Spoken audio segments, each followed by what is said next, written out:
චක්කවාලේසු අත්‍රා ගච්ඡන්තු දේවතා සද්ධම්මං මුනි රාජස්ස සුනන්තු සග්ග මොක්ඛදං ධම්ම ශ්‍රවණ කාලෝ අයං බදන්තා ධම්ම ශ්‍රවණ කාලෝ අයං බදන්තා ධම්ම ශ්‍රවණ කාලෝ අයං බදන්තා නමෝ තස්සේ භගවතු අරහතෝ සම්මා සම්බුද්දස්ස නමෝ තස්සේ භගවතු අරහතෝ සම්මා සම්බුද්දස්ස නමෝ තස්සේ භගවතු අරහතෝ සම්මා සම්බුද්දස්ස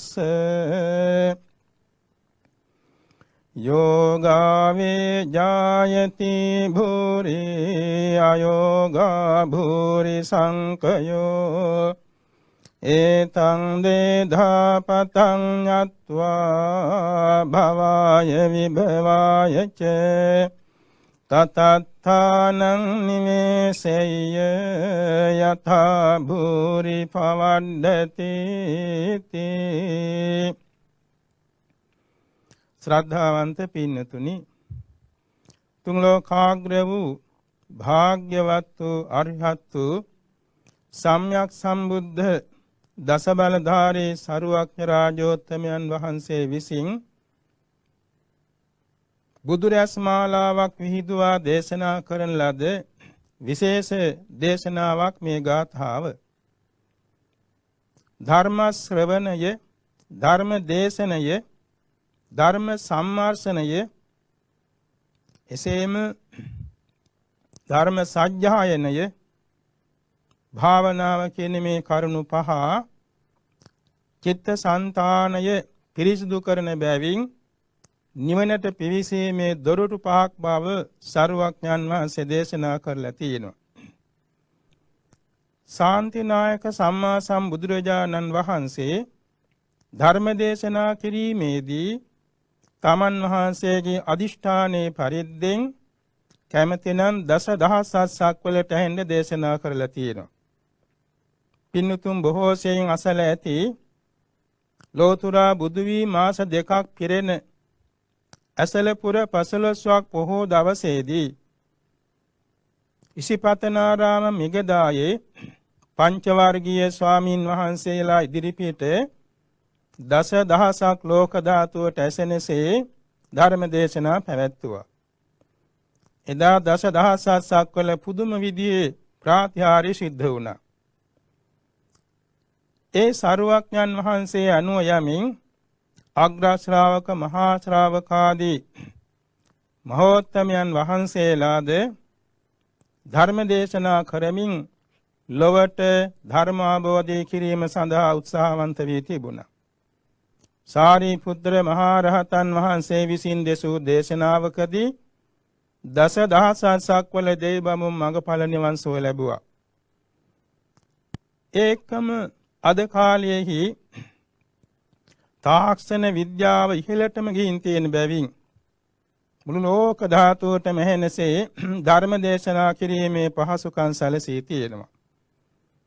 ඒ අනුව ශ්‍රී ලංකාද්වීපයේ කොළඹ අගනුවර සම්බෝධි විහාරස්ථානයේ මගින් මේ ධර්ම දේශනා පවත්වනු ලබන්නේ ලාංකිකයන්ට පමණක් නොව මනුෂ්‍ය ලෝකයේ සියලුම දෙනාට අහන්න පුළුවන් විදිහේ බලවත් කරුණාවක්, මෛත්‍රියක්, එවාගෙම ධර්ම දේශනාමය උසස් කුසලයක් අත්පත් කර ගැනීමේ ප්‍රාර්ථනාවෙන් හේතුව ධම්මං විනානති පිතාච මාතා, ධර්මයේ සමාන මවෙක් පියෙක් ලෝකේ නැති බව බුද්ධ දේශනාවේ සඳහන් වෙනවා. එනිසා ලොව සෑම දෙනාටම මව්පියන්ටත් වඩා උසස් අර්ථයක් ලබා දෙනු පිණිස මේ ධර්ම දේශනා මාධ්‍යය පැවැත්වීම ඉතාම ප්‍රයෝජනවත් වගේම පාරමිතාවක් බව හඳුන්වා දෙන්නට පුළුවනි. දැන් මේ මොහොතේදී ඉදිරිපත් කරන ලද ධර්ම මාතෘකාව තුන් ලෝකාග්‍ර වූ සම්මා සම්බුදුරජාණන් වහන්සේ සවැත් නුවර ජේතවනාරාම විහාරයේ වැඩ ඉඳගෙනයි දේශනා කොට වදාළේ. දුරස්ත ආරණ්‍ය සේනාසනයක භාවනානුයෝගී වේ සිටියේ පොටිල ස්වාමින් වහන්සේ ආරමුණු කරගෙනයි. මේ ගාථාවේ තේරුම පළමුවෙන් සලකා බලමු. යෝගා වේ ජායතේ භූරි. භූරි කියන ප්‍රඥාව ඒකාන්තයෙන් භාවනාවෙන් වැඩෙන්නේය. අයෝගා භූරි සංඛයෝ. භාවනා නොවැඩීමෙන් ප්‍රඥාව පිරිහෙන්නේය. ඒතං වේදාපතං ඤත්වා භවාය විභවායච. ප්‍රඥාවේ වැඩිවීමටත් ප්‍රඥාවේ පිරිහීමටත් හේතු වෙන මේ දෙමාර්ගය නුවණින් තේරුම්ගෙන තථාත්තානං නිවේසෙය්‍ය යථා භූරි භවද්ධති. යම් භාවනා මාර්ගයක් නිසාම ප්‍රඥා වැඩෙන්නේ යයි දන්නේ නම් ඒ විදිහට තමන්ගේ ආත්ම භාවයේ චිත්ත සංතානයේ පිහිටුවා ගත යුතුයි කියන එක මේ ගාථාවේ කෙටි තේරුම. පොටිල ස්වාමීන් වහන්සේ කියන්නේ මීට පෙර කල්ප 91ක සිට බුද්ධ ශාසන 7ේදීම පැවිදිව ත්‍රිපිටක ධාරීව ධර්ම කතිකව දහස් ගණන් දසදහස් ගණන් ලක්ෂ ගණන් ජනතාවට ධර්මාබෝධය දෙමින් පැමිණි උත්තමී. භවයෙන් භවයට උන්වහන්සේ මේ ධර්මයටම යොමු වීගෙන කටයුතු කළා තියෙනවා මහා කල්ප 91ක් තිස්සේ. විපස්සී සිකී වෙස්සබු කකුසඳ කෝණාගමන කාශ්‍යප ගෞතම කියන බුද්ධ ශාසන 7ේම පැවිදි වෙච්ච කෙනෙක්. අපේ බුදු සසුනේදීද සවැත් නුවර කුලගයක ඉපද තරුණ වයසේදී බුදු සසුනේ පැවිදි වුණා. ඊටාම් ඉක්මනින් ත්‍රිපිටක ධාරී වුණා. එවාගෙන් විශිෂ්ට විචිත්‍ර ධර්ම කතිකෙක් වුණා. දිනපතා ගිහි පෑදී විශාල පිරිසකට ධර්මයේ උගන්වමින් ධර්මයේ දේශනා කරමින් ධර්මයේ හැසිරෙමින් උන්වහන්සේ වැඩ සිටියා. සෑමදාම උදේ හවස බුද්ධ වන්දනාවට එනවා. සරුවක්ඥන් වහන්සේගේ සිරිතක් තියෙනවා. කෙනෙකුට ආවාදයක් දෙන්නේ සුදුසු වේලාව අවස්ථාව සලකාගෙන. සෑමදාම උදෑසන සරුවක්ඥන් වහන්සේ බුදු ඇසින් ලෝකේ බලනවා දසදහසක් වලම. සන්ධ්‍යාවෙත් එසේ බලනවා.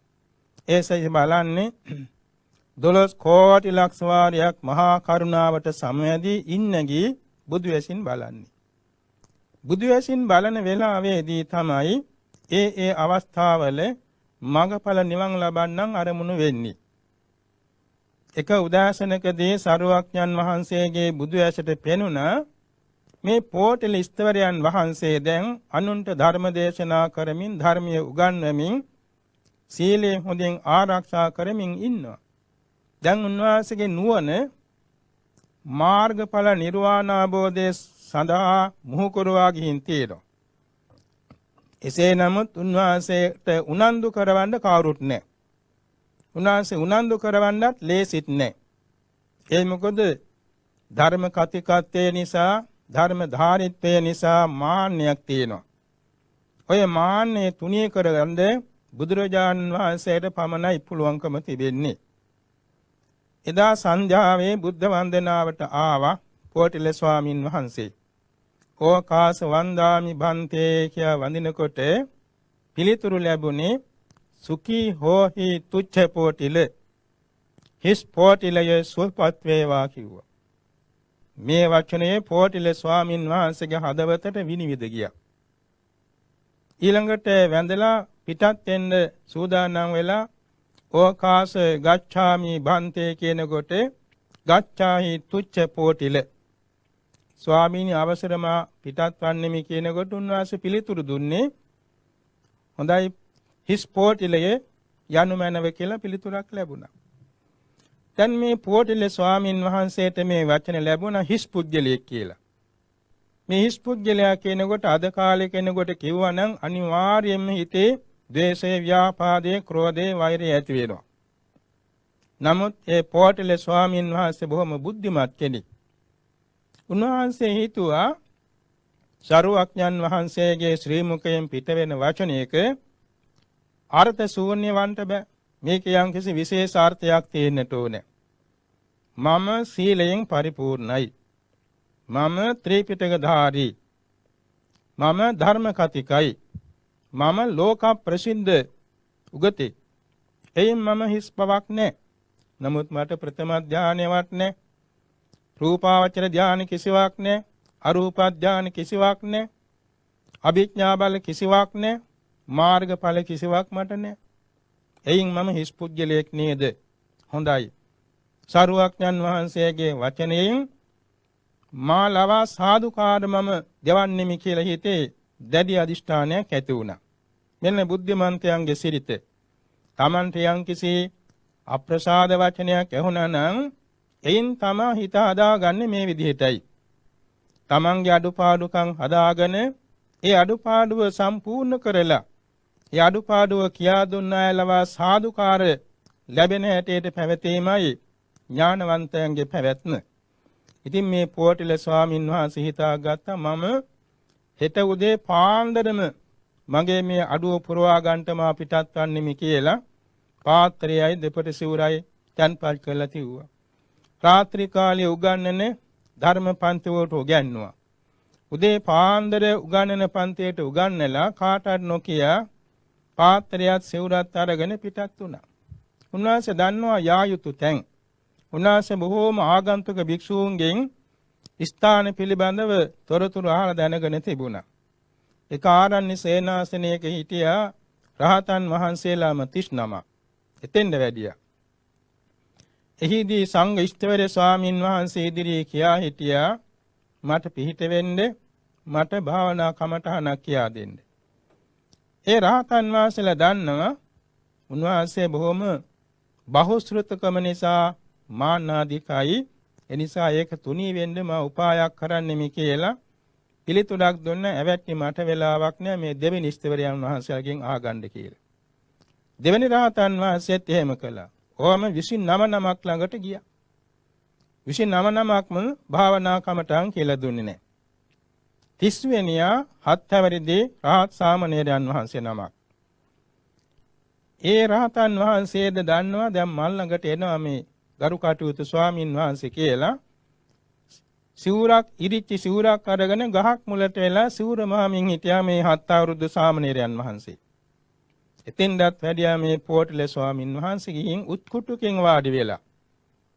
කියා හිටියා සත්පුරුෂය මට පිහිටක් වෙන්න. මම මෙහෙම ආවේ අද මේ ස්ථානෙට මගේ සසර දුක් අවසන් කරගෙන මඟඵල නිවන් සුව ලබන්න මට භාවනා මාර්ගයක් කියලා දෙන්න. සාමණේරයන් වහන්සේ කිව්වානේ ස්වාමින් වහන්සේ තරම් උගත් බහුශ්‍රృత කෙනෙක් මගෙන් මොනවද අහන්නේ? මං ස්වාමින් වහන්සේගේ වාසය අනුව බුනුබුරෙක් වගේනේ. මම යමක් ස්වාමින් වහන්සේගෙන් නේ දිගන ගන්න කියලා. නැත සත්පුරුෂයේ තමන් වහන්සේ ගමන්ගත් නිවන් මඟ මට කියලා දෙන්න. ඒකට උත්තරේ ලැබුණේ ස්වාමින් වහන්සේ මේ භාවනා වඩනවා කියන එක සෙල්ලමක් නෙමෙයි. මේ සඳහා ඊටාම ගෞරවාන්විත ඉවසීමකුත් නිහතමානීත්වයකුත් තියෙන්නට ඕනේ. ඉතින් ස්වාමින් වහන්සේ මාවැනි හත් අවුරුදු නමක් කියන උපදේශයට නිහතමානීව කන් දෙයිද? නෑ සත්පුරුෂේ මට කියනවනම් මේ පොකුණුන්ට මම බහින්නම්. එතන ළඟ තිබුණ වතුර පිරිච්ච පොකුණක්. එහෙනම් ස්වාමීන් වහන්සේ පොකුණට බහින්ද? අනේ බැස්ස මේ දෙපට සූරත් එමාගෙන. දැන් ගොඩ වෙන්න. ගොඩ වුණා. අයමත් උත්කුටකින් වාඩි වෙලා කිව්වා සත්පුරුෂේ මට නිවන් මඟ කියා දෙන්න. හොඳයි ස්වාමීන් වහන්සේ. ස්වාමීන් වහන්සේ හිතන්නේ මහ පොළොව උඩ තුඹසක් තියෙනවා. මේ තුඹසේ සිදුරු 6ක් තියෙනවා. මේ සිදුරකින් ගොයෙක් වාගේ සතෙක් ඇතුල් වෙනවා. මේ සතා එළියට ගන්න වටේට තියෙන තුඹස් සිදුරු 5 වහනවා. පිදුරු වලින් තනකොළ වලින් මූඩි ගහලා වහනවා. ඊළඟට මැද්දේ තියෙන ප්‍රධාන සිදුර දිහා බලාගෙන ඉන්නවා. එතකොට අර සතාට ඇතුලේ ඉන්න බැරුව එළියට එනවා. එතකොට අල්ලා ගන්න පුළුවන්. මෙන්න මේකයි ස්වාමීනි මගේ උපමාව. සාදු සාදු සත්පුරුෂේ දැන් මට තේරුණා. තුඹසේ කිව්වේ මේ පංචස්කන්ධය නේද? තුඹසේ සිදුරුවයි කිව්වේ චක්කුසෝත ගාන ජීවා කාය මන කියන දොරටු හය නේද? මේ අභ්‍යන්තරයට යන සතා කිව්වේ අපේ චිත්තසංතානයේ නේද? මේ දොරටු හයම නේද මේ සිත රින්ගන්නේ මතු වෙන්නේ? දැන් ඉතින් ඇස කන නහය දිව කය කියන මේ දොරටු පහ වහලා මනෝද්වාරය ගැන විවෘතව බලාන ඉන්නකොට මේ සිත අපට ආબોධ කරගන්න පුළුවන් නේද? සාදු සාදු දැන් මන් තේරුම් ගත්තා චිත්තානුපස්සනා වඩන හැටි. ඔබ වහන්සේට බොහොම ස්තුතියි. ඔබ වහන්සේට දීර්ඝාස වේවා කියලා සවැත් නුවර ජේතවනාරාමේ දිහා බලාගෙන ගහක් මුල වාඩි වුණා. බුද්ධාන්තර 7ක බොහෝ කුසල් පාරමී පුරාගෙන පුත්තමේ එවැගේම අතේ රේඛා වගේම මඟඵල නිවන දක්වා යන භාවනා මාර්ගයේ වටහා ගන්න පුළුවන් ඥානවන්තයෙක්. උන්වහන්සේ චිත්තානුපස්සනාව පටන් ගත්තා. උන්වහන්සේට වැඩි වෙලා ගියේ නැහැ. චිත්තානුපස්සනාව සඳහා මනසකාරය යදාන ඉන්නකොට පළමු කොට උපචාර සමාධිය කියන කාමාචර සමාධිය පහළ වුණා. කාමාචර සමාධිය පහළ වෙනකොට ඒ අනුව ඊට අනතුරුව තමන්ගේ මේ රූපකාය පිළිබඳව පටික්කෝල මනසකාරයෙන් ප්‍රථම ධානය, ඊළඟට නීල කසින, පීත කසින, ලෝහිත කසින, ඕදාත කසින කියන මේ වර්ණ කසින තුලින් රූප ධාන 4, අරූප ධාන 4 සියල්ල පහළ කරගන්න බොහෝම ඉක්මනින් පුළුවන් වුණා. ඊළඟට රූපකාය සම්බන්ධව රූප කලාපයන් මනවින් දකිමින් ඒ රූප කලාප සියල්ලම එකක් එකක් ගානේ ලක්ෂණ, රස, පච්චුපට්ඨාන, පදට්ඨාන වශයෙන් සම්වර්ෂණය කළ හැකි වුණා බොහොම ශීඝ්‍රව. ඊළඟට මේ රූපකාය අසුරු කරගෙන පවට්නා වූ චිත්ත සංතානේ නම් වූ නාමකය පිළිබඳව චිත්ත චෛතසික ධර්මයන් වෙන වෙනම උන්වහන්සේට අරමුණු කරගන්න පුළුවන් වුණා. අන්තිමේදී නාම රූප ධර්ම සියල්ලම ලක්ෂණ ආදී වශයෙන් මෙනෙහි කරමින් ඊළඟට හේතුඵල සම්බන්ධතාව මෙනෙහි කරන්න පටන් ගත්ත පටිච්ච සමුප්පාදය අනුව. ඊළඟට උන්වහන්සේට පුළුවන් වුණා සම්මර්ෂණ ඥානය පුදවා ගන්න. අතීත වූද අනාගත වූද වර්තමාන වූද මේ නාම රූප සංස්කාර සම්පින්ඩණය කරමින් ත්‍රිලක්ෂණයට හැරෙව්වා සම 40 ආකාරයෙන්. ස්වල්ප වේලාවකින් උද්‍යව්‍ය ඥාන පහළ වුණා. දසමහා උපක්ලේශයන් ජයගත්තා. භංගානුපස්සනා විපස්සනාට නැමුණා. ශීඝ්‍ර ලෙස තීක්ෂණ ලෙස භංගානුපස්සනා විපස්සනා ඥානෙ වඩමින් උන්වහන්සේට පුළුවන් වුණා ඉතිරි විපස්සනා ඥාන සියල්ලම බාතුපට්ඨාන, ආදීනව, නිබ්බිදා, මුංචිතු කම්මිතා, පටිසංකානුපස්සනා, සංකාරුපේක්ඛා ඥාන ශීඝ්‍රව පහළ කරගන්න පුළුවන් වුණා.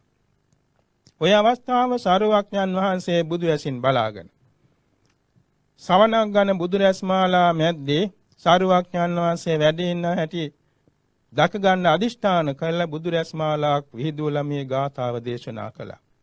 සැබවින් මේ ගාථාව සවන් දීගෙන ඉන්න අතරදී ඒ විපස්සනා ඥාන සියල්ල මුදුන්පත් වී අනුපිළිවෙලින් සෝවාන්, සකෘදාගාමි, අනාගාමි, අරහත් යන සතර මාර්ගඵලානුක්‍රමයෙන් සරුවක් ක්ලේශයන් ප්‍රහාණය කරමින් අරිහත්යෙන් නිර්වාණ ධාතුව සාක්ෂාත් වුණා.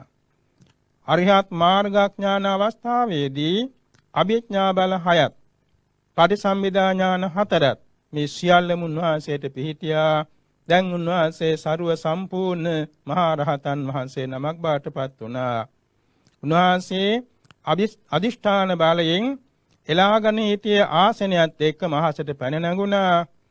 තත්පරයකින් සෙනෙකින් සරුවක්ඥන් වහන්සේ වැඩ ඉන්නේ ජේතවනාරාම ගන්ධ කුටියට පාත් වෙලා සරුවක්ඥන් වහන්සේගේ අටෝරාසයක් මඟුල් ලකුණෙන් බබලන ශ්‍රී පාද පත්මේ පිරිමැදමින් වන්දනා කොට එකත් පසක වාඩි වුණා.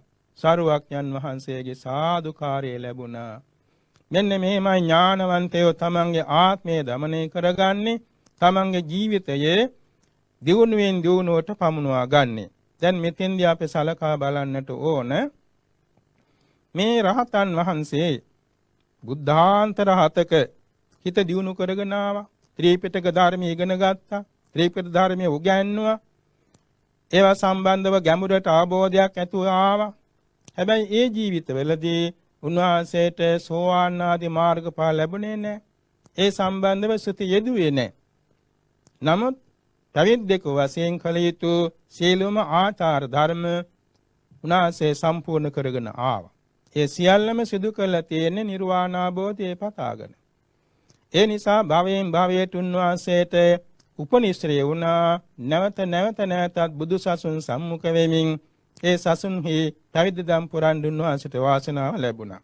මේවට කියන උපනිශ්‍රේ ප්‍රත්‍ය කියලා. ප්‍රකෘතෝපනිශ්‍රේ ප්‍රත්‍ය කියලා කියනවා.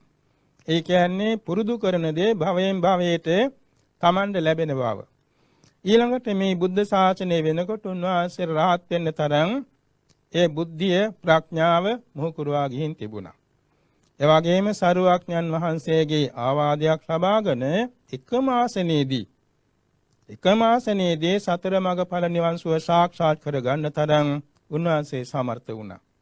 දැන් අපි සලකා බලමු බුද්ධ ශාසනයේ තියෙන පරමාර්ථය. බුද්ධ ශාසනයක් ඕනෑ වෙන්නේ දෙව්ලොවට යන්න නෙමෙයි. බඹලොවට යන්නත් නෙමෙයි. අරූප ලෝකයට යන්නත් නෙමෙයි. චක්‍රවර්ති වෙන්නත් නෙමෙයි. ප්‍රදේශ රාජ්‍ය ලබන්නත් නෙමෙයි. වෙන යම් කිසි ලෝකයේ තියෙන උසස්යයි සම්මත දෙයක් ලබන්න නෙමෙයි. බුද්ධ ශාසනයක් අවශ්‍ය වන්නේ මෙලව හිතසුව පරලෝ සුගතිය කෙලවර අමා මහ නිවන සාක්ෂාත් කර ගන්නටයි.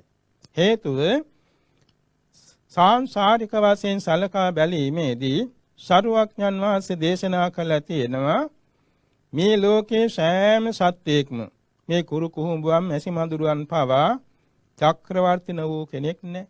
සක්දෙව් රජ න වූ කෙනෙක් නැහැ. බ්‍රහ්ම රාජ න වූ කෙනෙක් නැහැ. භවග්‍රේට නොගිය කෙනෙක් නැහැ. සුද්ධාවාස පාට විතරයි නොගිහින් තියෙන්නේ.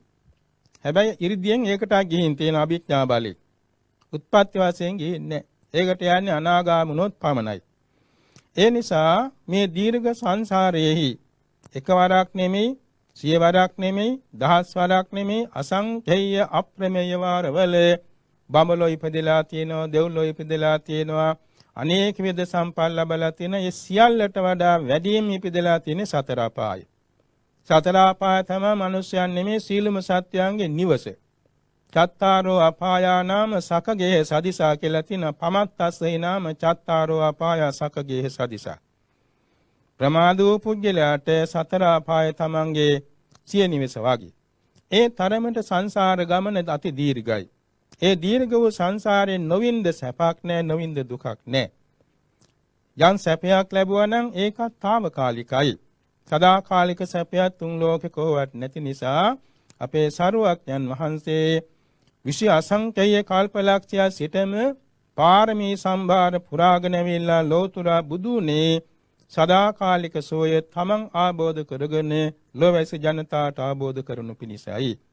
එනිසා සරුවක්ඥන් වහන්සේගේ දේශනේ සඳහන් වෙනවා නහි සීලවතං හේතු uppajjanti තථාගතා අට්ඨක්කර තීනිපදා සම්බුද්ධේන පකාසිතා. ලෝවැසි ජනතාව සිල්ලුතුන් කරන්න තථාගතයන් වහන්සේ පහළ වුණා නෙමෙයි. ලෝවැසි ජනතාව දෙව්ලොව බඹලොව උත්පත්ති ලබා දෙන්න පහළ වුණා නෙමෙයි. අකුරු 8ක් ඇති පද 3ක් ආબોධ කරවන්නටයි තථාගතයන් වහන්සේලා පහළ වෙන්නේ. අකුරු 8ක් ඇති පද 3 තමයි අනිච්චං දුක්ඛං අනාත්තා කියන මේ පද 3. අනිච්චං කියන කොට අකුරු 3යි. දුක්ඛං කියන කොට අකුරු 2යි. අනාත්තා කියන කොට අකුරු 3යි. සියල්ල අකුරු 8යි. මේ අකුරු 8 පද 3 හරියට තේරුම් ගත්තා නම් තුන් ලෝකේම ආબોධ කරගත්තා වෙනවා. තුන් ලෝකයට ඇති සියලුම හිත ඇති හිත නැති සංස්කාර ධර්ම මේ පද 3ට යට. සෑම සංස්කාරයක් ඇති වෙනව නැති වෙනව අනිත්‍යයි. ඇතිවීමෙන් නැතිවීමෙන් නිරතුරු පෙළෙන බැවින් දුක්ඛයි. කැමැතිසේ නොපවත්නා බැවින් අනත්තයි. මේ කියන தත්ත්වය ආબોධ කරගත්තා නම් නිර්වාණ ධාතුව සාක්ෂාත් කර ගැනීමේ මාර්ගයට පියනගන්න ලැබෙනවා. පංචස්කන්ධේ අනිත්‍යතෝ පස්සන්තෝ අනුලෝමිකං කන්තිං පටිලබති පංචාන්නං කන්දානං නිරෝධෝ නිච්ඡන් නිබ්බානන්ති පස්සන්තෝ සම්මත නියාමං ඔක්කමති. මේ පංචස්කන්ධයේ කියන්නේ సంతානයේ අනිත්‍ය වශයෙන් හරියට නුවණින් දැකගත්තා නම් අනුලෝම ශාන්තිය නම් වූ විපස්සනා ඥාන ලැබෙනවා. පංචස්කන්ධයගේ නිරෝධය වූ නිර්වාණය නිට්ටයයි කියා අවබෝධ කර ගැනීමේදී සම්මත නියාම කියන ලෝකෝත්තර මාර්ගයටපත් වෙනවා. පංචස්කන්ධේ දුක්ඛතෝ පස්සන්තෝ අනුලෝමිකං කන්තිං පටිලබති පංචාන්නං කන්දානං නිරෝධෝ සුඛං නිබ්බානන්ති පස්සන්තෝ සම්මත නියාමං උක්කමති. මේ පංචස්කන්ධ සංඛ්‍යාත సంతානයේ දුක්ඛයක් කියලා අවබෝධ කරගත්තා නම් අනුලෝම ශාන්තිය කියන විපස්සනා ඥාන පහළ වෙනවා. පංචස්කන්ධයගේ නිරෝධය වූ නිර්වාණය සපයි කියා මැනවින් දැකීමේදී සම්මත නියාම කියන ලෝකෝත්තර සතර මාර්ගයටපත් වෙනවා. පංචස්කන්ධේ අනත්තතෝ පස්සන්තෝ අනුලෝමිකං කන්තිං පටිලබති පංචාන්නං කන්දානං නිරෝධෝ පරමත්තං නිබ්බානන්ති පස්සන්තෝ සම්මත නියාමං ඔක්කමති. මේ පංචස්කන්ධ సంతානයේ අනත්තයි කියා නුවණින් දැකගත්තා නම් විපස්සනා ඥානෙ ලැබෙනවා. පංචස්කන්ධයගේ නිරෝධය වූ නිර්වාණයේ පරමාර්ථය කියා දැකීමෙන් සම්මත නියාම කියන ලෝකෝත්තර මාර්ගයටපත් වෙනවා. මෙතන මේ අනුලෝමිකං කන්තිං කියන්නේ සීලම විපස්සනා ඥානයට නමක්. අනුලෝම ශාන්තිය කියන නමින් අවස්ථා තුනක් හඳුන්වනවා. මු르දු අනුලෝම ශාන්තිය, මධ්‍යම අනුලෝම ශාන්තිය, තීක්ෂණ අනුලෝම ශාන්තිය කියලා. මේ පාද තුනට මුළු විපස්සනා ඥාන සියල්ලම ඇතුළත් වෙනවා. සම්මත නියාම කියන්නේ සෝවාන්, සකදාගාමි, අනාගාමි, අරහත් කියන මේ මාර්ග ඥාන හතරට නමක්. දැන් අපි සලකා බලන්නට ඕනේ මේ ගැඹුරු විපස්සනා ඥානය කෙසේ අපි ලබන්නේමුද කියලා. සැබවින්ම බෞද්ධයෙකු වශයෙන් අනුපිළිවෙලින් පිය නැගිය යුතු මාර්ගයක් මේ නිවන් මඟ. බුදුරජාන් වහන්සේ පහාරාද සූත්‍රයේ දේශනා කොට වදාලා ඒව මේකෝ පහාරාද අයන් ධම්ම විනයෝ අනුපබ්බ සික්ඛා අනුපබ්බ කිරියා අනුපබ්බ පටිපදා. මේ මහා සාගරය එක තැනින් ගැඹුරු වෙලා නැතුව වගේ බුද්ධ ශාසනය එකවරම අරිහත්ත්වය ලබා දෙනවා නෙමෙයි. අනුපිළිවෙලින් හික්මෙන්නට ඕනේ. සීලය කියන එක අනුපිළිවෙලින් පුරුදු කරන්නට ඕනේ. ඉස්සෙල්ලා තිසරණය, ඊළඟට පංචශීලය හෝ ආජීවශ්‍රමක සීලය, උපෝසත වශයෙන් අෂ්ටාංග සීලය, නිත්‍ය වශයෙන් ගාඨ දස සීලය, ඊළඟට සාමනීර දස සීලය, ඊළඟට කෝටියක් සංවර උපසම්පදා සීලය, ඊළඟට 13ක් වූ දුතාංග ධර්ම. මේවා සීලයට සම්බන්ධ අනුපිළිවෙලින් ගැඹුරු වෙලා යනවා. ඒ වගේම සමාධියත් අනුපිළිවෙලින් යන්නේ. ඉස්සෙල්ලාම පරිකර්ම සමාධිය, ඊළඟට උපචාර සමාධිය, ඊළඟට ප්‍රථම ධාන සමාධිය, ඊළඟට දෙවෙනි ධානය, ඊළඟට තුන්වෙනි, හතරවෙනි, සමහර කෙනෙකුට පස්වෙනි, ඊළඟට අරූප ධාන හතර එකින් එකට ඉහළට මේ වගේම අභිඥා බල අනුපිළිවෙලින් යන්නේ. ඔය වගේම විපස්සනා ඥාන අනුපිළිවෙලින් යන්නට ඕනේ. ඉස්සර වෙලාම සම්මර්ෂණ ඥානෙ, ඒකට කොටින්ම කියනවා නම් මුලින්ම ditthi visuddhiyට අයිති වෙන නාම රූප පරිච්ඡේද ඥානය, ඊළඟට ප්‍රත්‍ය පරිග්‍රහ ඥානය, මේ දෙක සම්පූර්ණ කළ සම්මර්ෂණ ඥානය, උද්‍යව්‍ය ඥානය, භංගානුපස්සනා ඥානය, බාතුපට්ඨාන ඥානය, ආදීනවානුපස්සනා ඥානය, නිබ්බිදානුපස්සනා ඥානය, මුංචිතු කම්මිතා ඥානය, පරිසංකානුපස්සනා ඥානය, සංඛාරුපේක්ඛා ඥානය, ඊළඟට අනුලෝම ශාන්තිය කියන තීක්ෂණ අනුලෝම ශාන්තිය කියන මාර්ග චිත්ත වීතියේ අනුලෝම ඥානය, ඊළඟට සෝවාන් මාර්ගය, ඊළඟට සෝවාන් ඵලය, ඊළඟට ප්‍රතිවේක්ෂා ඥාන පහ, ඊළඟට අයමත් විපස්සනා ඥාන වීතියෙන් සකදාගාමි මාර්ග චිත්ත වීති අනුපිළිවෙලින් අරිහත් මාර්ග චිත්ත වීතියේ එකින් එකට අනුපිළිවෙලින් යනවා.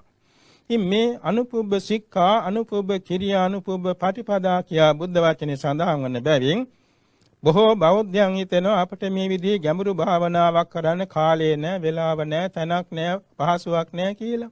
නමුත් බුදුරජාන් වහන්සේ අපට උගන්වලා තියෙනවා හිත දියුණු කරගන්න කැමති අයට හැම වෙලාවම කොටින්ම කියනවා නම් නිින්දක් නැතුව සතර ඉරියව් පවත්වන තමාගේ දෛනික කටයුතු කරන අවස්ථාව පවා තමාගේ හිත දියුණු කර ගැනීමේ භාවනා මාර්ගයක් බවට පමුණවා ගන්න පුළුවන් බව.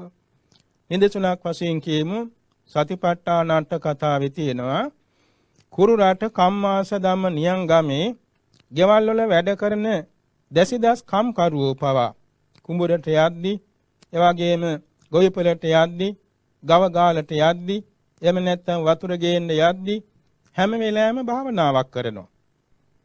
දින් තොටු පොළවට පෑන් තොටු පොළවට වතුර ගේන්න යන දාසීවරු සම්මුඛෝනාම කතා කරන අම්මේ අක්කේ මොනවද කරන භාවනාව කියලා. කවුරු හරි කිව්වොත් අනේ මම භාවනාවක් දන්නේ නැහැ කියලා එයාට ආවාද කරනවා. කියලා භාවනාවක් කියලා දෙනවා. කවුරු හරි කිව්වොත් මං අහවල් භාවනාව කරන්නේ සාදු සාදු ඔබ වෙනුවෙන් අප වෙනුවෙන් තමයි ලෞතර බුදුරජාන් වහන්සේ පාරමී පුරලා බුදු වුණේ. ඔබේ ජීවිතයේ වාසනාවයි ඔය භාවනාව හොඳින් කරගන්න කියනවා.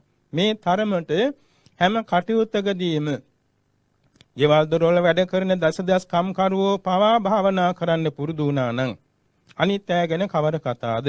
ඒක නිසා තමන් කරන සෑම ක්‍රියාවකදීම කුසල චිත්තයක් පහළ වෙන හැටියට භාවනා මානසිකාරයකින් දවස ගෙවීම පහසු විහෙරණයක් වේදවා.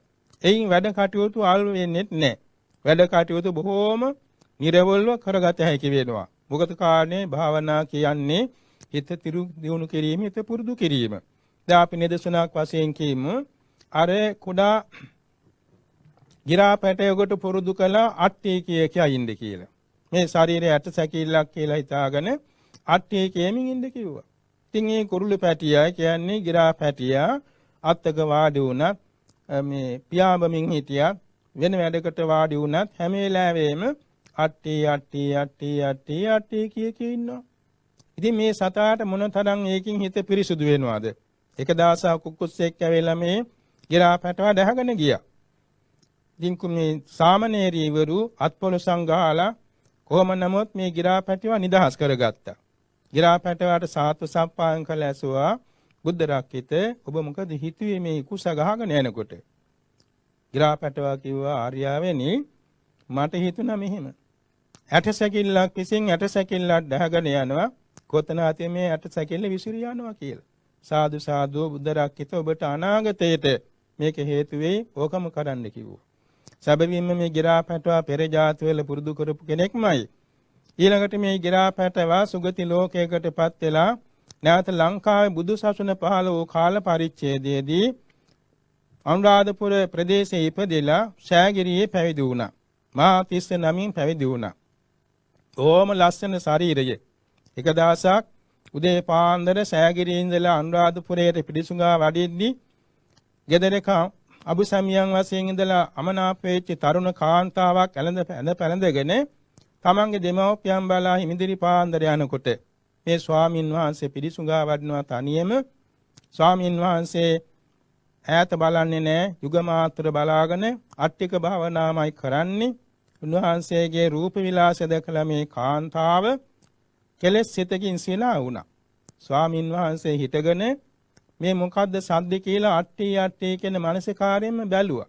බානකොට පෙනී ගියේ කාන්තාවක් නෙමෙයි ඇටසැකිල්ලක්. ඒ ඇටසැකිල්ල අරමුණු කරන හිත සමාධි වුණා. සමාධි වෙමින් විපස්සනාට හැරුණා. ඒ හිත පීවරයේදීම සව් කෙලෙස් නසාරහත් වුණා. බලන්න ගිරාපැටවේකු කරපු භාවනාවෙන් ඊළඟ ආත්භාවයක බුදුසසුන පැවිදි වෙලා අරිහත්ත්වයේ සාක්ෂාත් කරන්නේ කුසලයේ හේතු වෙච්ච හැටි. මේක නිසා අදාද අපට මේකේ මඟඵල නිවන් සුව ලැබෙතොත් ලැබේවා. නොයසේනම් මතුමත්තේ කවදා හරි ඒ මඟඵල නිවන දක්වා යා ගන්නට බලවත් උපනිශ්‍රයක් වෙනවා අද කාලයේ වඩන භාවනා මානසිකාරය. එනිසා භාවනා කියන මේ උතුම් වචනේ බොහෝම ගරු කටයුතු වචනයක්. මේ භාවනා කියන කොටස් දෙකක් තියෙනවා, සමත භාවනා, විපස්සනා භාවනා. සමත භාවනාවෙන් කෙරෙන්නේ නිතර නිතර විසිරි පවතින නීවරණයන්ගෙන් අඳුරු වෙන මේ සිත එක්තරා කුසල් අරමුණක එකඟත්වයට පමුණවා ලීමයි. නීවරණාදී උපක්ලේශයන් සංසිඳුවමින් හිත එක් අරමුණක පිහිටවන්න පුළුවන් බව මේ සමත භාවනා හැටියට හඳුන්වනවා. ඒකෙදි අරමුණු කරන්නේ විශේෂයෙන්ම සම්මුති වචනය, සම්මුති අරමුණක්. සම්මුති අරමුණේ තමයි හිත සමාධි වෙන්නේ. ඒ සමාධිය ඇති වෙනකොට අර දැන් නිදසුනක් කියනවා නම් නිවාතේ පන්දීපච්චීනං තිතිවිය. ඒ කියන්නේ පහනක් දැල්ලුවාම හුලං වදින්න නැති තැනක පහන් සිලුව බොහෝම නිසංසලව දැල් වෙනවා. ඒකේ ආලෝකයේ පිරිසුදුයි. ඒ වාගේ නිසංසල බාට පමුණවාලීම මේ සමත භාවනාවෙන් සිදු වෙනවා. හුලඟින් හෙලවි තියෙන පහන් දැල්ලක් නම් ඒකේ ආලෝකයේ පිරිසුදු නැහැ. හිත පිරිසුදු වෙන්න අර හුලං වහමන් නැති තැනක දැල්වූ පහන් සිලුව වාගේ නිශ්චල භාවයට පමුණවා ගන්නට ඕනේ. ඒ සඳහා භාවනා කර්මස්ථාන 40ක් තියෙනවා. කසින භාවනා 10යි, අසුභ භාවනා 10යි, අනුස්සති භාවනා 10යි, බ්‍රහ්ම විහාර භාවනා 4යි, අරූප භාවනා 4යි, ආහාරේ පටික්කුල සංඥා භාවනා 1යි, ධාතු මනසිකාර භාවනා 1යි, සියල්ල 40යි. ඔය 40න් 30ක් තියෙනවා ධ්‍යාන වැඩෙන. කසින 10, අසුභ 10, කායගත සතිය, ආනාපාන සතිය, බ්‍රහ්ම විහාර 4 සහ අරූප සමාපatti 4. 10ක් තියෙනවා ධ්‍යාන වැඩෙන්නේ නැති උපචාර සමාධි කියන කාමාචර සමාධිය ලැබෙන භාවනා 10ක් තියෙනවා. අනුස්සති 10න් 8කුත් ආරේ පටික්කුල සංඥාව ධාතු මනසිකාරය කියන භාවනා 10. ඒ භාවනා 10ත් උපචාර සමාධිය ලබාගෙන අර විදිහේ අර්පණා සමාධි කියන ධ්‍යාන වඩන්න මඟ පාදා ගන්න පුළුවන්. පාදක කර ගන්න පුළුවන්. බුද්ධ ශාසනයේ මේ භාවනා ක්‍රම සමත භාවනා ක්‍රම කරන්නේ සැබවින්ම බඹලෝ යාමේ අපේක්ෂාවම නෙමෙයි. මේ සමත භාවනාවේ ආනිසංස 5ක් විශේෂයෙන් ලැබෙනවා. දැන් බාහිර තාපසූරු අබුද්ධෝත්පාද කාලවලත් මේ සමත භාවනා වඩමින් ධ්‍යාන උපදවනවා. ඒ ඇත්තන්ගේ බලාපොරොත්තුව තියෙන්නේ බඹලෝ යන්න. අභිඥා බල ඉපදවීම හා බඹලෝ යාම කියන අවස්ථා දෙක ඒ ඇත්තන්ට පිහිටනවා එයින්. අපේ බුදුරජාන් වහන්සේ පස්චිම භවයේ උත්පත්තිය ලැබෙන දවසේදී අසිත කාලදේවල තාපසතුමා අභිඥාලාභී අෂ්ට සමාපත්තිලාභී කෙනෙක්. ඔය වගේ මාලාර කාලා මුද්දකරා පුත්‍ර දෙන්න සමාපත්තිලාභී දෙන්නේ. ඒ වගේ ඉඳලා තියෙනවා. නමුත් ඒ අයට මේ විපස්සනාට යොමු වීමේ පිළිවෙතක් දන්නේ නැහැ. අපේ බුද්ධ ශාසනයේ තියෙන සමත භාවනාවේ ප්‍රධාන අරමුණ තමයි විපස්සනාවට පදනම් කර ගැනීම. සමත භාවනාවෙන් විපස්සනාවට හැරිලා තමයි මගඵල නිවනටපත් වෙන්නේ. සමත භාවනා නොවඩා විපස්සනා වඩන ක්‍රමයක් තියෙනවා. සමත භාවනාවේදී අරමුණ සම්මුති අරමුණක්, විපස්සනා භාවනාවේ අරමුණ පරමාර්ථ අරමුණක්. නිදසුණක් වශයෙන් කියනවා නම් අපි කේසා කියලා හිසකේ ගැන කේසා කියන සම්මුතියෙන් භාවනා කරතොත් අපට පුළුවන් ප්‍රථම අධ්‍යාන උපදවන්න. ඒක සමත භාවනාවට අරමුණු වෙච්ච සම්මුති අරමුණක්. ඊළඟට විපස්සනාට හැරෙනකොට ඒ කේසා කියන කොටසේ එක එක හිසකේ ගහක් අරගෙන හිතින් ඒ හිසකේ ගහේ තියෙන රූප ටික වෙන් කර ගන්නවා. ඔය හිසකේ ගහක තියෙන රූප කලාප 5ක්. ඒ කියන්නේ හිසකේ ගහේ හිස වෙලා සිටි සමයේ බැසගත් මුල් තලයේ තියෙන රූප කලාප දෙකක් කියන්නේ මේ රූප කලාප 5ක් තියෙනවා. කර්මජ රූප කලාප දෙකක් තියෙනවා. කාය දසක භව දසක කියලා. චිත්තජ සුද්ධාෂ්ටක, උතුජ සුද්ධාෂ්ටක, ආහාරජ සුද්ධාෂ්ටක කියලා අටේ කලාප 3ක් තියෙනවා. රූප වාසයෙන් තියෙන 54ක්. එතකොට හිස වෙලා සිටි සමයේ බැසගත් හිසකේ ගහේ මුල් තලයේ තියෙනවා රූප 44ක්. ඊළඟට හිස වෙලා සිටි සමෙන් උඩට මතුවෙච්ච කොටසේ තියෙනවා රූප 8ක්. උතු සමුට්ටානක රූප 8 පමණයි. ඒ රූප සියල්ලම විපස්සනා නුවණින් දැක ගන්න සමර්ථ වෙන්නට ඕනේ.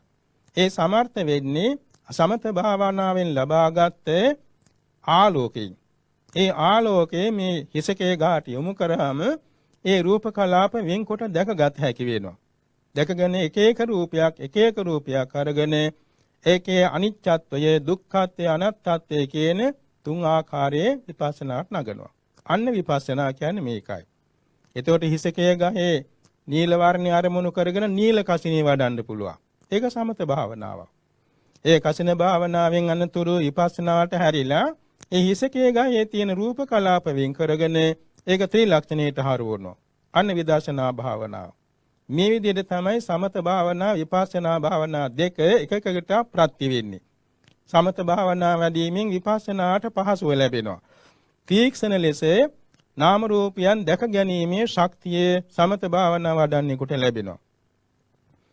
එසේ නමුත් මේ ධ්‍යාන වැඩි වීම කියන එක හැම දිනාටම හැම වෙලාවෙම පුළුවන් දෙයක් නොවේ.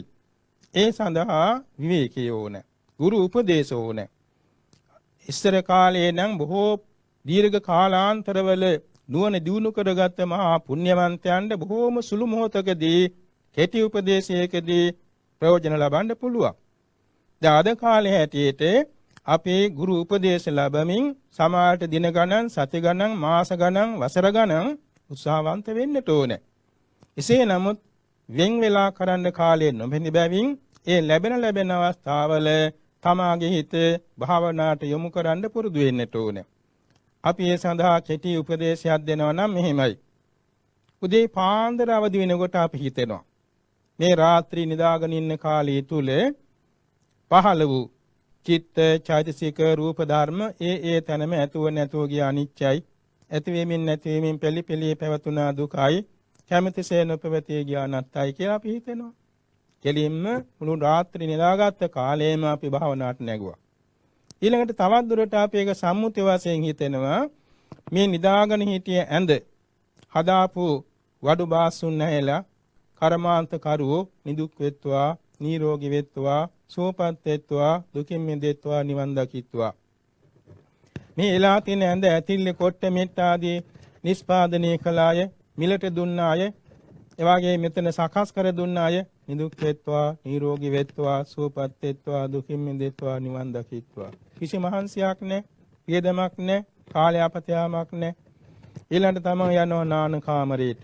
එහිදී ඒ තියෙන දේවල් ඒ ජලනාල, එවාගේම බේසම්, භාජන, දත් මඳින දේවල් ඒ ඔක්කොම එකක් ගානේ මෛත්‍රී සිත් පවත්වන්න පුළුවන්. ඊළඟට එක ත්‍රිලක්ෂණ විපස්සනාවට හරවන මේ සියල්ලම తాවකාලිකයි. මේ සියල්ලම ඇතුව නැතුව යනවා අනිත්‍යයි. ඇතිවීමෙන් නැතිවීමෙන් පෙළෙන බැවින් දුකයි. කැමැතිසේ නොපවත්නා බැවින් අනත්තයි. කිසි මහන්සියක් නැහැ, වියදමක් නැහැ, කාලයාපතයාමක් නැහැ. මේ වගේ වෙහසක් නැහැ. හිතට ලොකු ආબોධයක් ඇති වෙනවා. ආහාර පාන ගන්න වෙලාවෙත් එහෙමයි. තේ පැන් ටික අර ගන්නකොට මේ තේ පැන් ටික සඳහා තේ නිස්පාදනය කළාය, මෙයා මිලට දුන්නාය, ඒවා සකස් කර දුන්නාය, මේ භාජන සකස් කර දුන්නාය, මේ කෝපේ සකස් කර දුන්නාය, මේ තේ හැන්ද, මේ සීනි ටික මේවා සම්පාදනය කළාය. සියල්ලෝම නිදුක් වෙත්වා, නිරෝගී වෙත්වා, සුවපත් වෙත්වා, දුකින් මිදෙත්වා, නිවන් දකිත්වා. ඉතින් කොයිතරම් පහසුද, කොයිතරම් ප්‍රයෝජනද, කොයිතරම් හිත පිරිසුදු වෙනවද? ඊළඟට ඒක හරවනවා. මේ තේ පැන් එක වුණත්, මේ පරිභෝග කරන මගේ ආත්භාවය වුණත් తాවකාලිකයි, ඇතිව නැතුව යනවා අනිත්‍යයි, ඇතිවෙන් නැතිවෙන් දෙකෙන් පෙළෙනවා දුකයි, කැමැතිසේ නොපවත්නා නිසා අනත්තයි. ඉතින් විපස්සනාට හැරෙනවා. මෙන්න මේ වාගේ හැම දෙයක් ගැනම ඉස්සර වෙලා හිතා පුරුදු කරනවා. ටික කලක් එහෙම පුරුදු කළාම හිතට ගලාගෙන එනවා කල යුතු හැටි. වැඩියෙන් ඒවා කරන්න හිතට පුදුම විදිහේ රසයක් ඇති වෙනවා. ප්‍රණීත රසයක් ඇති ආහාරයක් අනුභව කර කෙනෙකුට නැවත ගන්න හිතෙනවා. ඒ වාගේම මේ මානසිකාරය මේ වාගේ හැම කටයුත්තකදීම සමත වශයෙන් හිතන්න පුළුවන්, විපස්සනා වශයෙන් හිතන්න පුළුවන්. අඩු වශයෙන් ඊතා කෙටි වචනින් හරි හිතන්න පුරුදු නම් පස්සේ කාලයක් යනකොට ඒ ගැඹුරට හිතන්න අපට පුළුවන් වෙනවා. අන්තිමේදී තමාගේ මුළු ජීවිතයේම විපස්සනාවට සමත භාවනාවට යොමු කරගත් ජීවිතයක් වන බැවින් ඒ සෑම චිත්තක්ෂණයක් ගානේ නිවනට මාර්ගය වෙන සතිපට්ඨාන 4 මුහුකුරවා යනවා, වැඩෙනවා. සම්‍යක් ප්‍රදාන් වීර්ය 4ද හිතේ වැඩෙනවා. ඉන්ද්‍රිය ධර්ම 5ද වැඩෙනවා. බල ධර්ම 5ද වැඩෙනවා. ඉරිදීපාද 4ද වැඩෙනවා. බොජ්ජංග 7ද වැඩෙනවා. මාර්ගාංගද වැඩෙනවා. සෑම කටයුත්තකදීම තමන්ගේ ඒ ප්‍රමාණයට නුවණ හැසිරෙන බැවින් ඒක සම්මා දිට්ඨියයි. ඒ නිසාම තමන්ගේ සිතේ මෛත්‍රී සාගත සංකල්පන, කරුණා සාගත සංකල්පන, නිස්සරණ සංකල්පන ඇති වෙනවාමයි. ඒක සම්මා සංකල්පනාව. එවාගේම වචනින් සිදුවෙන බොරු කීමෙන් වැළකීමේ හිත පහළ වෙනවාමයි. කේලාම්බස් කීමෙන් වැළකීමේ හිත පහළ වෙනවාමයි. පරසබස් කීමෙන් වැළකීමේ හිත පහළ වෙනවා. හිස්බස් කීමෙන් වැළකීමේ හිත පහළ වෙනවා. කියන වචන හැම දෙයක්ම Tamanටත්, අනුන්ටත්, මෙලොවටත්, පරලොවටත් හිතසුව පිණිස වැඩදායක පිණිස කතා කරන්න හිත පුරුදු වෙනවා. ඒක සම්මා වාචාවයි. එවැගේම කයින් කෙරෙන්න තියෙන සතුම් මැරීම වැනි දෙයකට කවදාකවත් හිත නැමෙන්නේ නැහැ. අනුන් සතු දෙයක් පැහැර ගන්න හිත නැමෙන්නේ නැහැ. ඒ වගේම වැරදි ලෙස මේ පංචකාම සම්පත් පරිභෝග කිරීමට හිත නැමෙන්නේ නැහැ. තමන් කරන හැම කටයුත්තක්ම තමන්ටත් අනුන්ටත් මෙලොවටත් පරලොවටත් දෙලොවට හිතසුව පිණිස දෙයක් බවට පමුණවා ගන්න හිත පුරුදු වෙනවා. ඒ වගේම තමන්ගේ ජීවත් වීම කවදාකවත් සතේකවත් වංචාවක් නැතුව කිසි කෙනෙකුට හිංසාවක් පීඩාවක් නොවන ලෙස දැහැමි ආජීවයකින් ජීවත් වෙන්න හිත පුරුදු වෙනවා. ඒ කියන්නේ තමන්ගේ හිත දැන් එන්නේ බොහොම ප්‍රණීත, බොහොම සැපවත්, බොහොම නිවැරදි, බොහොම අවංක සිතක් වන බැවින් හැම වෙලාවෙම තමන්ගේ හිත නිවැරදිව ජීවත් වෙන්න පුරුදු වෙනවා. එයින් සම්මා ආජීවය වැඩෙනවා. ඒ වගේම මේ විදිහේ හිත පුරුදු කිරීම නිසා හිතේ මේ ජීවිතය තුළ නූපන් අකුසල ධර්ම නූපදින්න, ඒ වගේම උපන්න අකුසල ධර්ම ගෙවගෙවාලන්නට, නූපන් කුසල් උපදවාලන්නට, උපන්න කුසල් වැඩි දියුණු කර ගන්නට හිතේ උත්සාහය ඇති වෙනවාමයි. ඒක සම්මා වායාමය. ඒ වගේම තමන්ගේ කායයේ තණ්හා දිට්ඨිමාන නූපදන හැටියට හසුරවන්න හිත පුරුදු වෙනවා. ඒ වගේම තමන්ගේ හිතේ තියෙන වින්දනය තණ්හා දිට්ඨිමාන නූපදන හැටියට පවත්වා ගන්න හිත පුරුදු වෙනවා. තමන්ගේ චිත්තසංතානයේ අකුසල් සිතුවිලි පහළ නොවන හැටියට පවත්වා ගන්න හිතට පුරුදු වෙනවා. ඒ වගේම තමන්ගේ සංතානෙහි මේ වඩන ගුණධර්ම ගැන තණ්හා දිට්ඨිමාන නූපදන හැටියට පවත්වා ගන්න පුරුදු වෙනවා. ඒ සඳහා යෙදෙන සතිය සම්මා සතියයි. ඔය වගේම මේ විදිහට මානසිකාර කරන චිත්තක්ෂණයක් ගානේ කාමච්ඡන්ද නීවරණී කියන මේ ගතිය යටපත් වෙනවා. ව්‍යාපාද නීවරණී කියන තරහගතිය යටපත් වෙනවා. තීන මිද්ද නීවරණී කියන ඇලිමැලිකම් යටපත් වෙනවා.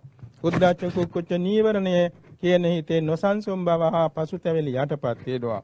විචිකිච්ඡා නීවරණී කියන සකසාංකා යටපත් වෙනවා. ඔය පහ යටපත් වීම නිසාම කුසල කිරීමේ කුසල විතරකය, කුසල විචාරය, කුසල ප්‍රීතිය, කුසල සුඛය, කුසල ඒකාග්‍රතාව මේවා හිතේ ශක්තිමත් වෙනවා. ඔයාලට කියනවා ධානාංග කියලා. ඒවා ශක්තිමත් වෙන්න එකට උපදනා චිත්තචෛතසික ධර්මයන් එක අරමුණක පවතින්න පුරුදු වෙනවා. ඒකට කියනවා සම්මා සමාධිය. මේ විදිහට බැලුවාම අපි තාම කෙටි වේලාවක අට්ටි කිව්වා, සෝපත් වේත්වා කියලා හිතුවා, නිදුක් වේත්වා නිරෝගී වේත්වා කියලා හිතුවා, අනිච්චයි කියලා හිතුවත් ඒ හැම කටයුත්තකදීම, හැම වචනයකදීම, හැම සිතිවිල්ලකදීම අපේ සිත පිරිසිදු වෙනවා. ඒ පිරිසිදු වෙන සිත තුළ සෝබන චිත්තචෛතසික ධර්මයන් පහළ වෙනවා. එයින් මාර්ගාංග දක්වා බෝධිපාක්ෂික ධර්ම දියුණු වෙනවා. පාරමී 10ම ඕකෙන් දියුණු වෙනවා. ඒ වගේම ආර්ය අෂ්ටාංග මාර්ගයේ දියුණු වෙනවා. මෙන්න මේක නිසා තමයි පියවරෙන් පියවර අපි සංසාරයේ කෙටි කරගෙන මඟඵල නිවනට සමීප වෙන්නේ. ඉතින් යano සලකාගෙන අපි සැනසෙන්නට ඕනේ. විශේෂයෙන් බුද්ධෝත්පාද කාලයේ අති දුර්ලභයි. අද ඒක ලැබී තියෙනවා. මනුෂ්‍ය ජීවිතයේ ලෝ දුර්ලභයි. අද ඒ සම්පත්තිය ලැබී තියෙනවා. අඳගොළු බීරි උම්මත්තක මන්ද බුද්ධික අංග විකල වැනි අභාව්‍යතාවන්ගෙන් තොර යහපත් මනුෂ්‍ය ජීවිතයේ දුර්ලභයි. අද ඒ අවස්ථාව අපට ලැබිලා තියෙනවා. සද්ධර්මයේ ලෝ දුර්ලභයි. අද ඒ ශ්‍රී සද්ධර්මයේ පවතිනවා. කල්යාණ මිත්‍රාශ්‍රය දුර්ලභයි. අද ඒ සියල්ල ලැබී තියෙනවා. පැවිදි ජීවිතය හැටියට සලකා බැලුවොත් සම්බුද්ධ ශාසනයේ පැවිද්ද දුර්ලභයි. ඒකත් අද පවතිනවා. මේ කියන දුර්ලභ කාරණා 6ම අද එක්තැන් වෙලා ඇති බැවින් බුදුරජාණන් වහන්සේ හැමදාම උදෑසනත් දවාලෙත් සන්ධ්‍යාවෙත් භික්ෂූන්ට ආවාද කරනවා අප්පමාදේන භික්ඛවේ සම්පාදේත. මහණෙනි, එළඹ සිටි සිහිනුවනේ යුතුව මේ නිවනට යන පිළිවෙත් මඟ සම්පාදනය කරත්වා කියලා සෑම දවසේම උන්වහන්සේ අනුශාසනා කරනවා. ඉතින් එයින් පැහැදිලි වෙන්නේ අපට බොහෝම සරලව, බොහෝම පහසු විහෙරණින් නිවන් මඟ යාගත හැකි පිළිවෙත් මඟ සරුවක්ඥන් වහන්සේ දීලා තියෙන බවයි. ඒ කියන්නේ අර මුලින් සඳහන් කළා වගේ අනුපිළිවෙලින් අපට නිවනට පියන ගන්න පුළුවන්. ඒ සම්බන්ධව කාලය අපත යන්නේ නැහැ, ධනය අපත යන්නේ නැහැ, වැඩ කටයුතු අවුල් වෙන්නේත් නැහැ. ඒ සෑම කටයුත්තකදීම Tamanට පුදුම විදිහේ මානසික සුවයක් විඳීමින් ඉදිරියට යන්නයි මේ පිළිවෙත් මඟ විවෘත කරලා අපට තියෙන්නේ.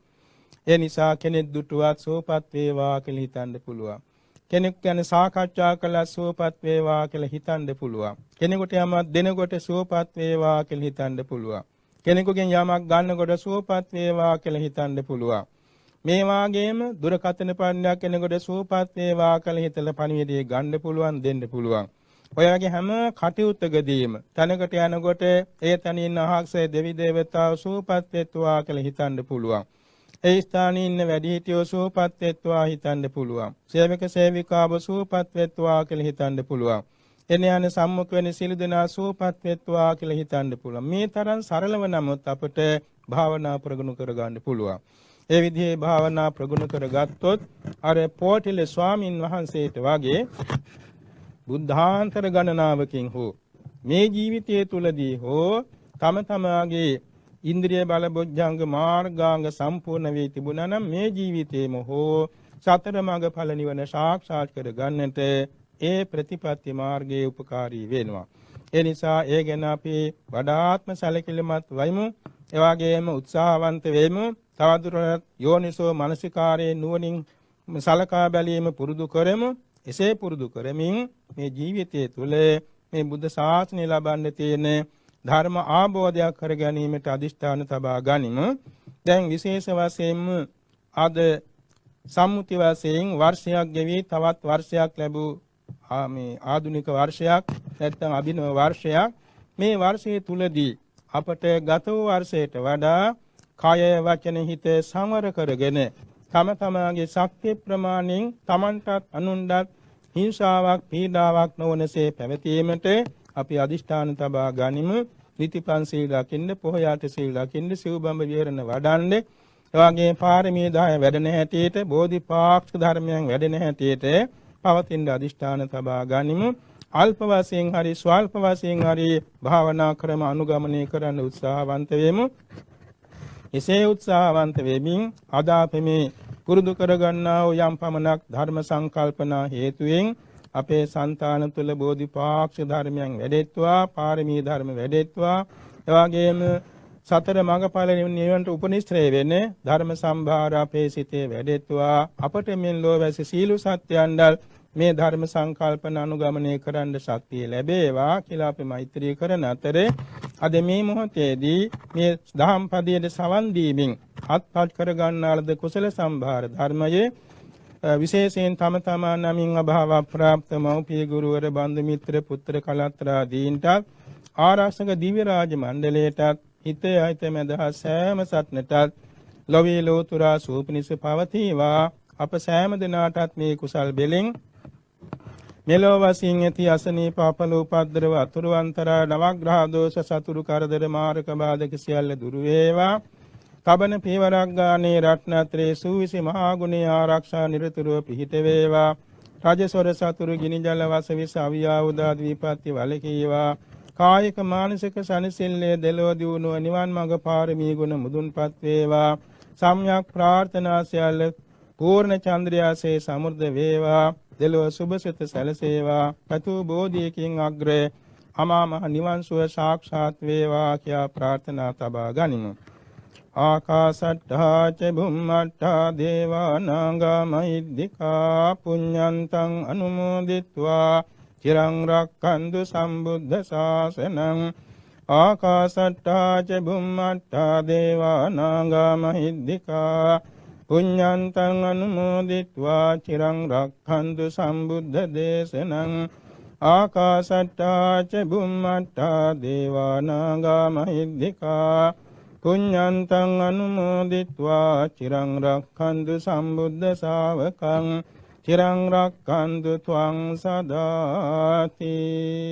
ධර්ම ශ්‍රවණේ කිරීමෙන් අත්තු කුසලානුභාවයෙන් සෑම දිනාගේ සම්්‍යක් ප්‍රාර්ථනා සපුරාගෙන බුදු පසේ බුදු මහරහතුන් වහන්සේ ආબોධ කළ අජරාමර ශාන්තේ අමා මහ නිවන් සුවත් වේවා කියා ප්‍රාර්ථනා කරමු.